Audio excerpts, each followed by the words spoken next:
Yeah, there we go. We are actually live and ready everywhere now. So, in about 2 minutes or so, we're getting into the podcast. We're going to be talking about mental preparation for competition today. Um, and then so we're going to be talking about mental preparation for competition. Before we get into the show, I want to just quickly remind everybody that the people we're looking for on this live stream, the people we're looking for to listen to this podcast, are athletes trying to reach the next level, athletes trying to better themselves and trying to reach the best level that they can in sport. Now, what we're talking about here is not simply strength and conditioning. I'm not going into a lot of science. I'm not going into a lot of, the boring stuff that you can read in papers. I'm going through the little things outside of that. I'm going through the little things outside of, the actual science aspect of everything, those little tips and tricks that athletes need in order to reach the next level, in order to surpass their opponents, and ultimately in order to build the career that they actually want in their sport instead of falling off before. So about 30 more seconds, and then we're going to get rolling. I hope you guys are all having a good day. And what I would ask of you, if you're here right now, tag one friend, one teammate, one person who is going to need to hear this message to join us for the live stream today. And yeah, let's get into the show. We're talking about mental preparation for sport. Make sure that you're tagging someone as you tune in, and we are going to get rolling. We're going to get rolling here in 3, 2, 1. Welcome, everybody, to another episode of the Elite Development Podcast, the #1 show for athletes looking to gain an edge on their opponent and build their dream careers in sport. I'm your host, Kenny Dusseault, and today we're going to be talking about mental preparation for competition. So the reason that I wanted to bring this topic to everybody today is because the mental side of competition, honestly, I find just gets overlooked. Plain and simple, people don't take the care of it that they need to. And that just needs to stop. If you are trying to be an athlete at the top level, then you need to take better care of your mental preparation. You need to prepare not just physically, but you need to prepare mentally as well to compete. So the mental preparation for competition, we're going to go through a few different aspects of it. The first one is in the lead up. So we're not talking about the actual day that you're competing now.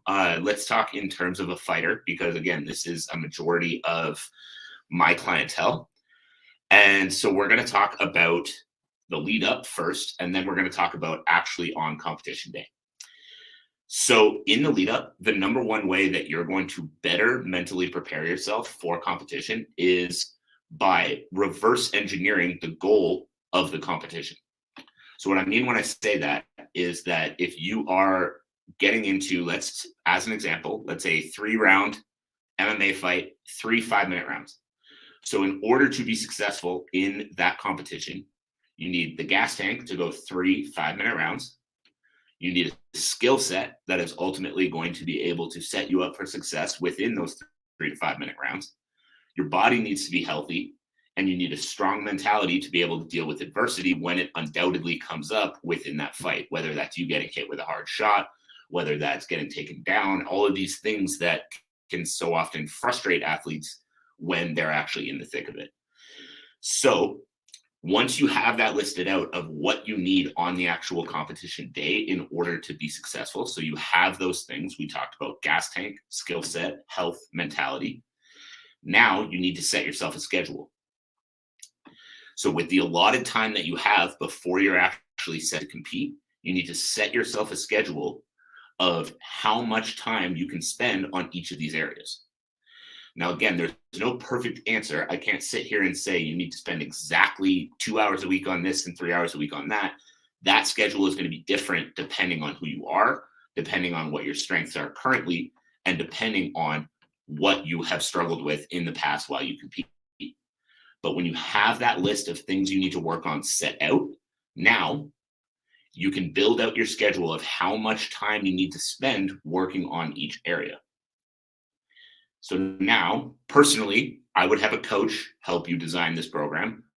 I would have a coach, a professional, someone who knows what they're doing, help you with this schedule, because they're going to be able to give you tips that are actually going to work. and take the onus of figuring out what to do off of you as the athlete. Because the way, in my experience, that athletes set themselves up for success is by not having to think about what they have to do, just by having to show up and do it. Does that make sense? So if you have a coach building your strength and conditioning program for you, or helping you with your mental training, or helping you with any of these other areas, now instead of having to go do all your own research, try to figure out how to build the proper program, try to figure out, what areas you're struggling with and what the best way is to work on those things, you have someone just say, hey, you're struggling here, here, and here. Here's what you need to do. And you're able to just show up, do it, and focus on the actual competition itself. Now, if you don't have a coach, whether that's financial reasons, other reasons, whatever it might be, there's other ways that you can do this too. So one of the first things I would do, especially for fighters, but even if you're not a fighter, is follow Phil DeRue. He is my number one resource easily for strength and conditioning work for fighters of all kinds. After following him, I would also follow Jeff Lavecchio. He is one of my favorite people as far as mobility, recovery kind of work. Speaking of which, he literally just joined the stream. Jeff, I was just telling people to follow you, so I appreciate you being here. And then the other one, especially if you're a combat athlete, the other one that I would absolutely follow is Joel Jamieson. His resource is MMA Conditioning, and it is the best book on energy systems that I've ever read in my life. So if you are an athlete at all, I would go follow him as well. So like I mentioned, my number one piece of advice would be to have coaches helping you with all these areas. If you don't have a coach helping you, follow those people that I just mentioned and start reading and start watching videos from them to be able to better develop a plan yourself. So once you have that schedule mapped out, once you know how many hours a week you're spending training your skills, how many hours a week you're spending training your gas tank, how many hours a week you're spending working on the health of your body, working on your mentality, now you need to stick to that schedule religiously. Because if you stick to that schedule religiously and you make drastic improvements in all of those areas, your body stays healthy, your gas tank gets better, you're getting stronger, your mentality is getting better, your body is staying healthier. I think I said that one already, but you guys get the idea. Now, when it comes to the week of the competition and the day of the competition, you can look back and you can trust in your preparation.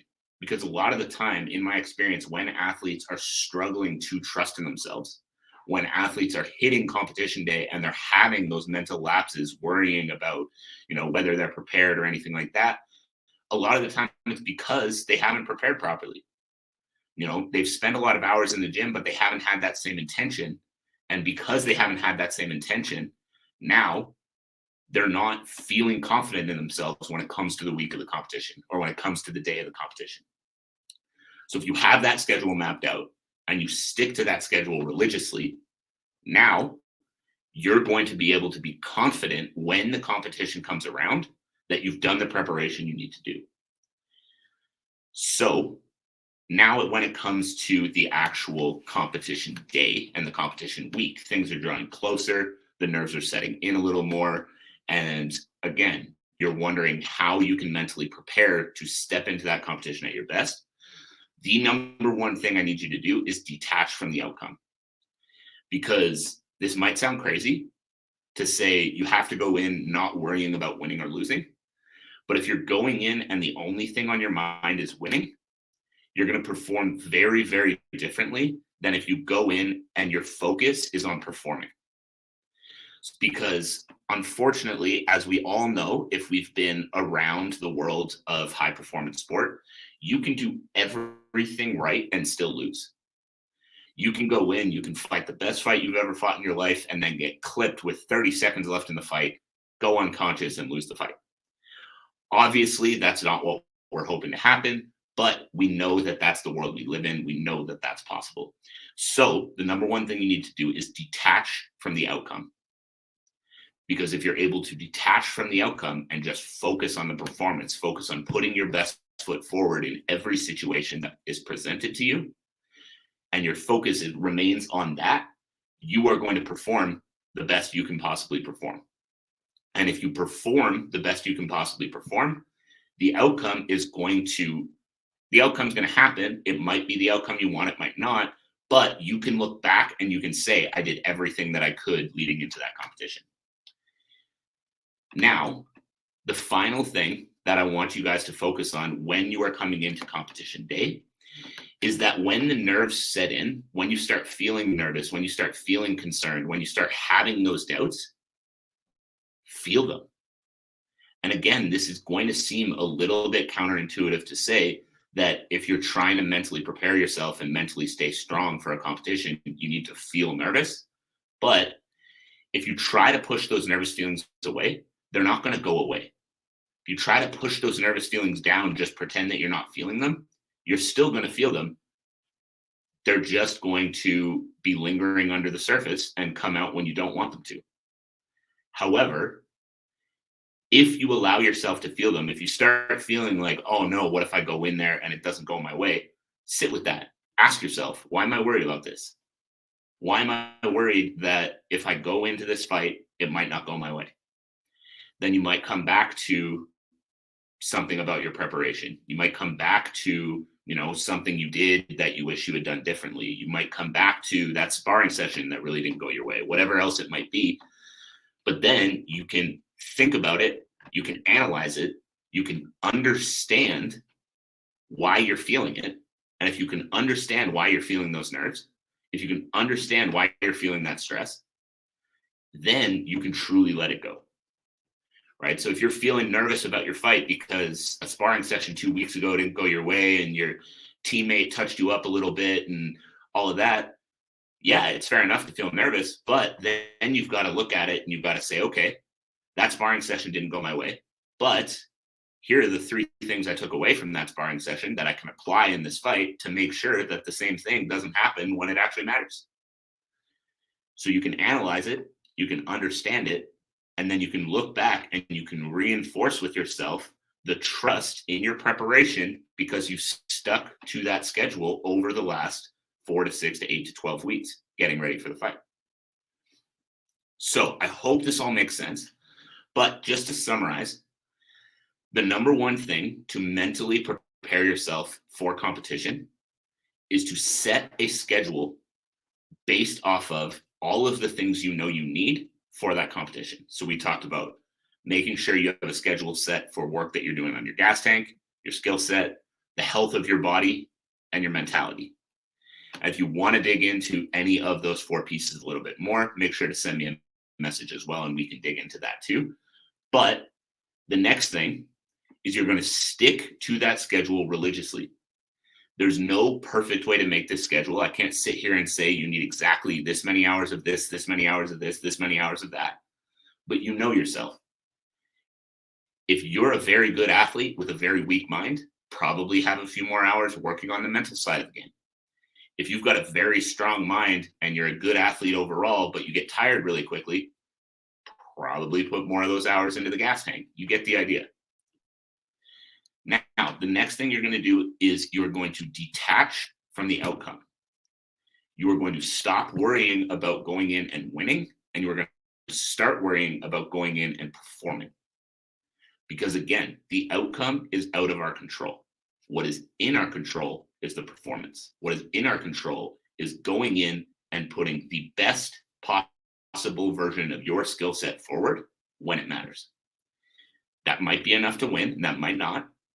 But if you're able to do that, you can look back, you can see where your weaknesses are, but also you can learn from that performance and you can improve for next time, regardless of whether or not you win or lose.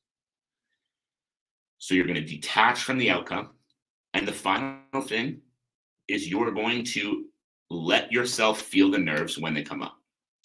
When you start to feel nervous, when you start to feel concerned, when you start to worry that you're not ready, you start to worry that things aren't going to go your way, you start to worry about the result of the performance, you're going to let yourself feel those concerns. You're going to analyze them, ask yourself why you're feeling these things. You're going to understand them, because once you ask yourself that question, you can come to a real reason, and then you're going to let them go. So I hope this all makes sense. And actually, sorry, one more thing just before we wrap up. One more thing I realized I had in my notes that I didn't actually say was one other thing I want you to think about and I want you to understand is that you need to treat your performance no differently than a day in the gym. Because, yes, of course, there are differences to it. I'm not stupid. I understand that this is a performance, this is going on your record, et cetera, et cetera. But if you start letting the pressure of the moment get to you, that's going to take away from the performance. If you start looking around and you see the crowd of 3,000 people and you go, oh my God, performing in front of a crowd, I've never done this before, and you let that distract you from the job you have at hand, that is going to take away from your performance. Regardless of if there's one person in that building watching you or if there's 40,000 people in that building watching you, you have a job to do, and that needs to be your singular focus. Whether that's in an empty gym or whether that's in a packed arena, you have a job to do. That needs to be your singular focus. So that is the other thing I want you to think about as you are mentally preparing yourself for a competition. Do not treat it differently.